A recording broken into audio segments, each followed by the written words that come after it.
Hello and welcome to the very first chapter of this spoken English course.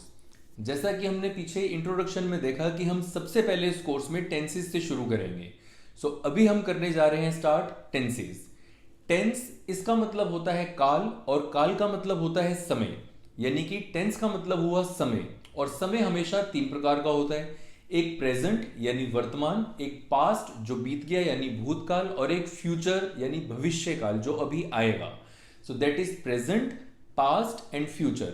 अब आपने ध्यान दिया होगा कि मैंने इसे प्रेजेंट बोला, प्रेजेंट नहीं। सो दिस इज प्रेजेंट, जंट, इसकी सही प्रोनाउंसिएशन प्रेजेंट होती है। सो टोटल तीन टेंसेस होते हैं, present, past and then future. Tenses तीन होते हैं लेकिन इनके पार्ट्स चार चार होते हैं। प्रेजेंट में भी चार पार्ट्स, पास्ट में भी चार पार्ट्स और फ्यूचर में भी चार पार्ट्स। इनके पार्ट्स के नाम होते हैं, पहला पार्ट होता है इंडेफिनिट। अगेन इसकी प्रोनाउंसिएशन पे ध्यान दीजिए, इंडेफिनट। लोग इसे इंडेफिनेट बोलते हैं पर इसकी सही प्रोनाउंसिएशन इंडेफिनट होती है। So indefinite, then continuous, continues नहीं continuous, continuous, continuous, and then perfect and then perfect continuous. तो यही चारों पार्ट्स प्रेजेंट में भी हैं, यही चारों पार्ट्स पास्ट में भी हैं और यही चारों पार्ट्स फ्यूचर में भी हैं। सो हम स्टार्ट करेंगे प्रेजेंट टेंस से और इसका पहला पार्ट इंडेफिनिट। तो हमारे फर्स्ट लेसन का नाम हुआ प्रेजेंट इंडेफिनिट। तो चलिए अब शुरू करते हैं प्रेजेंट इंडेफिनिट। क्योंकि हमारा सबसे पहला लेसन है इसलिए मैं इसमें कुछ ऐसी चीजें बताऊंगा जो आपको बहुत ध्यान से सुननी है। वैसे तो पूरा कोर्स ही बहुत ध्यान से देखना और सुनना है, लेकिन पहले चैप्टर में मैं आपको कुछ ऐसी चीजें बताऊंगा जो हमारे पूरे कोर्स में हर लेसन में काम आएंगी। सबसे पहली चीज है सिंबल। हम जितने भी लेसन सीखेंगे उन सभी लेसन्स का कोई ना कोई एक सिंबल जरूर सीखेंगे। अब सिंबल क्या होता है? सिंबल का मतलब होता है पहचान, निशानी, चिन्ह। जैसे हर चीज को जानने की कोई ना कोई निशानी होती है, कोई ना कोई पहचान होती है, उसको पहचानने के लिए कोई ना कोई चिन्ह होता है, उसे अंग्रेजी में सिंबल कहा जाता है। अब फॉर एग्जाम्पल मैंने आपको एक जूता दिखाया और मैंने कहा कि बताइए कौन सा ब्रांड है। अब उस पर लिखा तो था नहीं, लेकिन फिर भी आपने बता दिया कि वो नाइकी ब्रांड है और मैं हैरान हुआ। मैंने कहा आपने ये कैसे बता दिया? तो आपने दिखाया कि सर देखो इस पर टिक बना हुआ है। तो वो जो टिक का सिंबल है वही नाइकी का सिंबल है, यानी वही नाइकी की पहचान है। उस टिक से देख के हम समझ जाएंगे कि ये नाइकी ब्रांड है।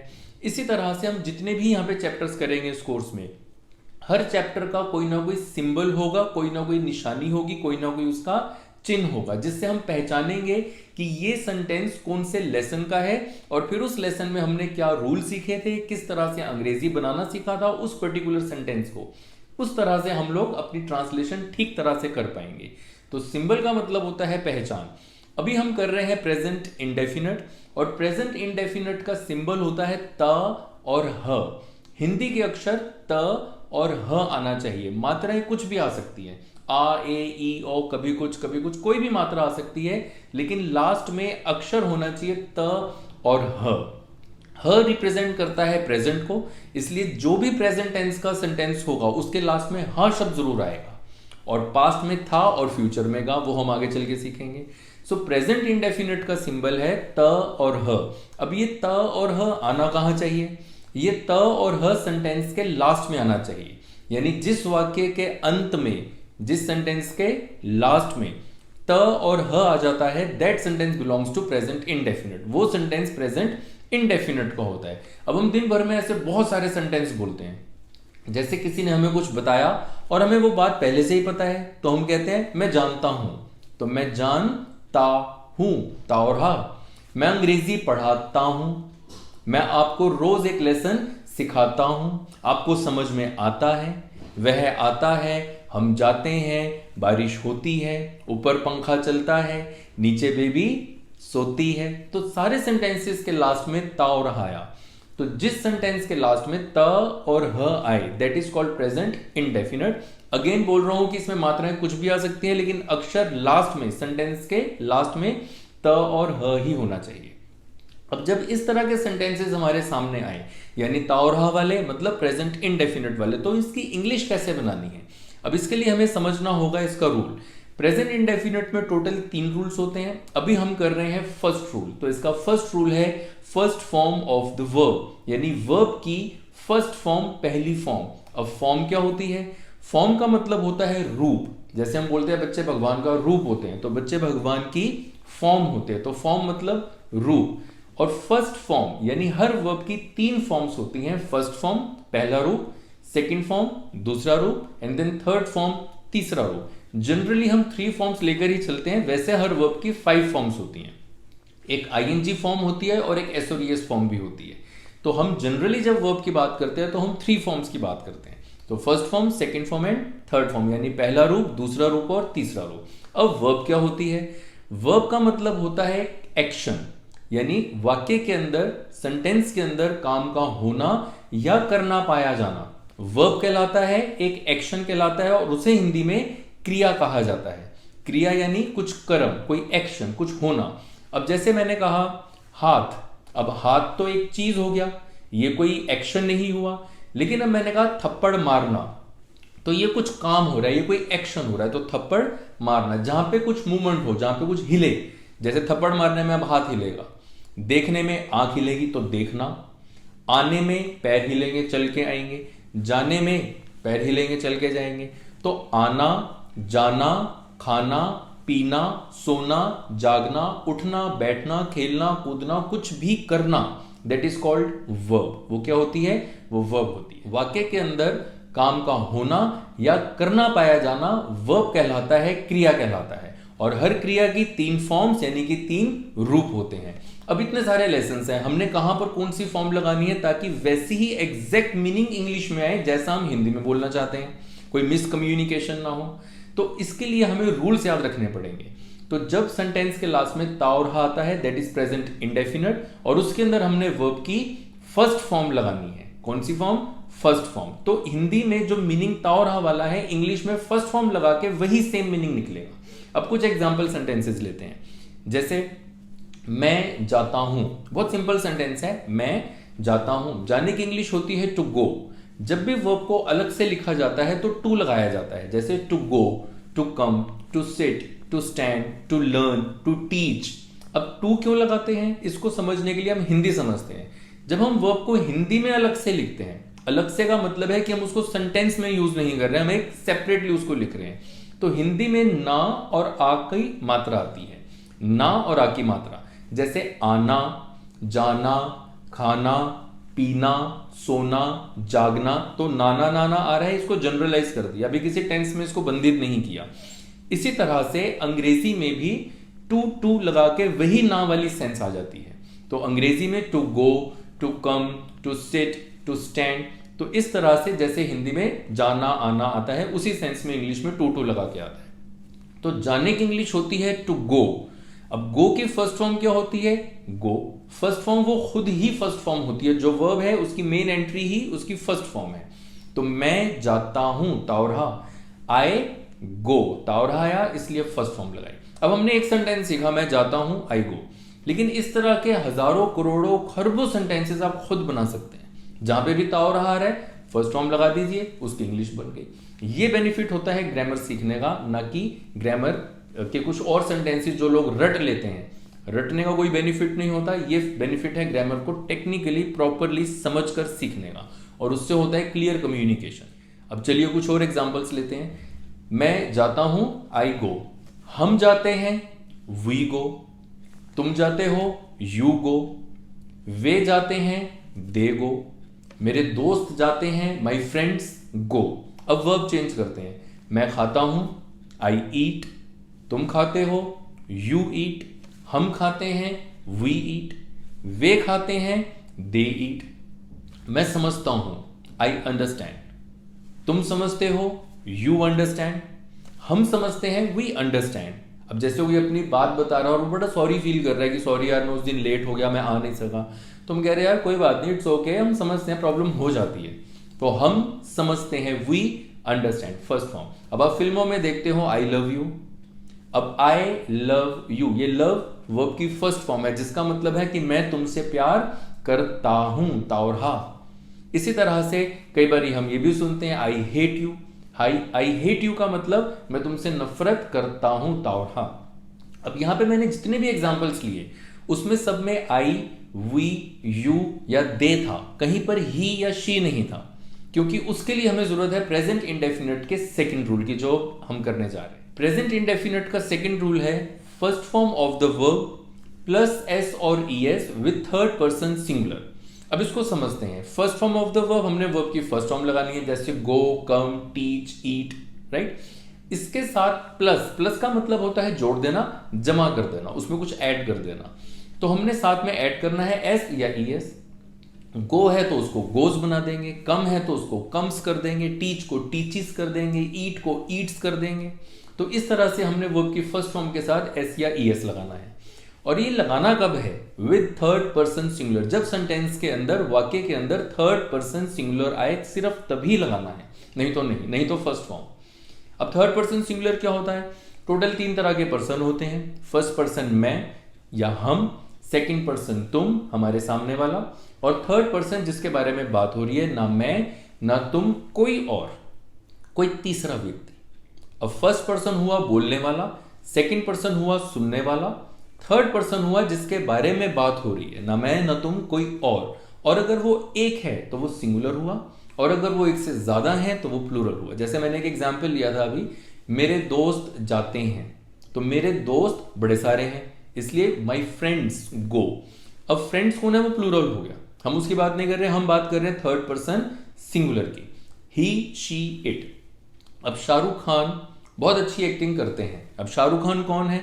ना मैं हूं ना आप हैं, कोई थर्ड पर्सन है और एक व्यक्ति है, तो that is third person singular. मेरे पिताजी आपको जानते हैं। अब मेरे पिताजी कौन है? ना मैं हूं खुद ना आप हैं, कोई और व्यक्ति के बारे में बात हो रही है, और कितने व्यक्तियों के बारे में बात हो रही है? एक के बारे में, that is third person singular. वह आता है, वह कौन है? ना मैं ना तुम, कोई और एक व्यक्ति के बारे में बात हो रही है, so that is third person singular.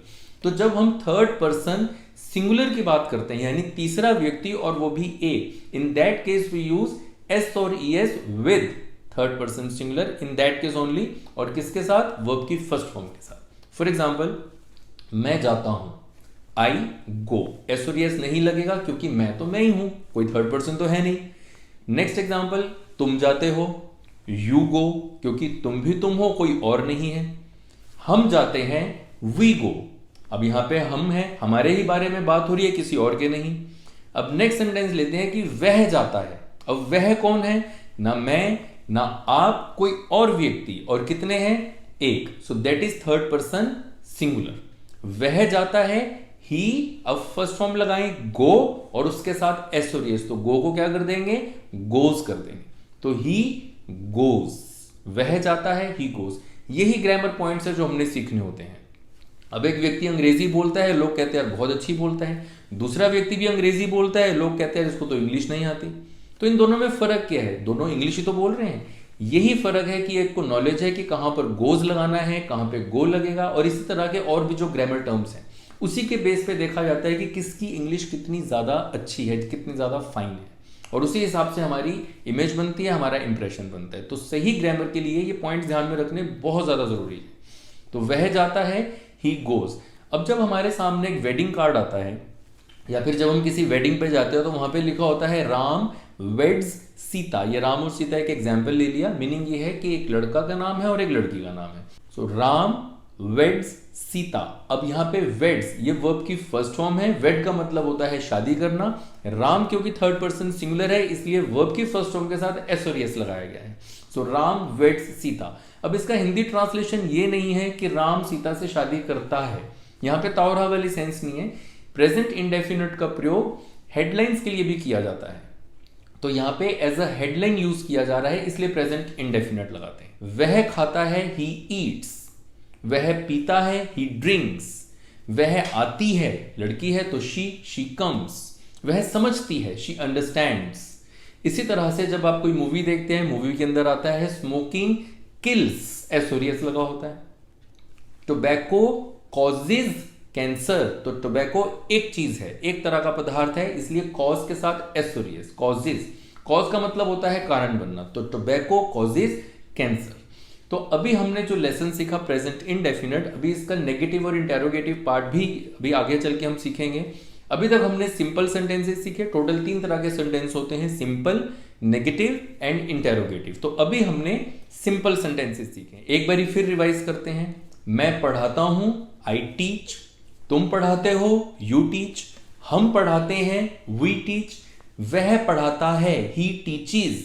वह पढ़ाती है, शी टीचीज। मेरे पिताजी पढ़ाते हैं, एक है तो माई फादर टीचीज। मेरे दोस्त पढ़ाते हैं, बड़े सारे दोस्त हैं और वो सारे टीचर्स हैं, तो माई फ्रेंड्स टीच। मोहन पढ़ाता है, मोहन टीचीज। मोहन और सोहन पढ़ाते हैं। अब ये 2 लोग हो गए, इसलिए टीचीज नहीं, टीच आएगा। Mohan and Sohan teach. चलिए, लेसन तो हमने समझ लिया। अब हम करते हैं इसकी स्पोकन प्रैक्टिस। दिन में ऐसे कई सेंटेंसेस होते हैं जो हम प्रेजेंट इंडेफिनिट के बोलते हैं, यानी बहुत से सेंटेंसेस के लास्ट में ता और हा आता है। अब इसकी स्पोकन प्रैक्टिस के लिए मैं बुलाता हूं चोटी को। चोटी। जी साहब जी। चोटी, यहां आओ और अपना डेली रूटीन सुनाओ। हर सेंटेंस पहले हिंदी में बोलोगे और फिर उसकी इंग्लिश ट्रांसलेट करोगे प्रेजेंट इंडेफिनिट के हिसाब से। आओ। मैं सुबह 6 बजे जागता हूँ। I awake in the morning at 6 o'clock। और 15 मिनट बाद मैं उठ जाता हूँ। And after 15 minutes I get up. उसके बाद मैं टॉयलेट जाता हूँ। And after that I go to toilet. उसके बाद मैं नहाता हूँ।